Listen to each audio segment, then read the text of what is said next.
এই দোকানদার পাশের দোকানদারের বিরিয়ানির হাড়ি ফুটো করে দিয়ে তার দোকানে এসে বলে, চিকেন বিরিয়ানি 50 টাকা প্লেট, আমার বিরিয়ানি 30 টাকা প্লেট।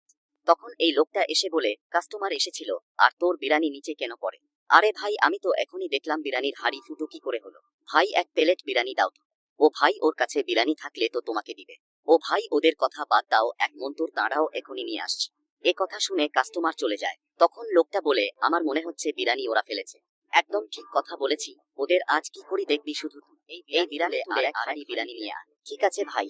এইদিকে লোকটা পাশের দোকানে বিরিয়ানি খেতে লাগে। এরপর এই দোকানি চিৎকার করে বলতে লাগে, বিরিয়ানির প্লেট 5 টাকা। ভাই, তোমার টাকা পরে দেব, ওদের 5 টাকা প্লেট বিরিয়ানি খেয়ে আস।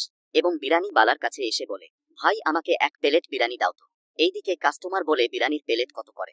ভাই, 20 টাকা প্লেট। ও ভাই, আমার কাছে আসো, 5 টাকা প্লেট। এ কথা শুনে কাস্টমাররা পেট ভরে বিরিয়ানি খেতে লাগে এবং কাস্টমারদেরকে বলে, ভাই এরা বিরিয়ানি শেষ হয়ে গেছে। তখন এই লোকটা বলে, তোমাকে ডবল টাকা দেব আর এক হাড়ি বানিয়ে নিয়ে আসো। ঠিক আছে ভাই, তুই ওকে নিয়ে যা। এটা দেখে কাস্টমারের বমি পেয়ে যায়।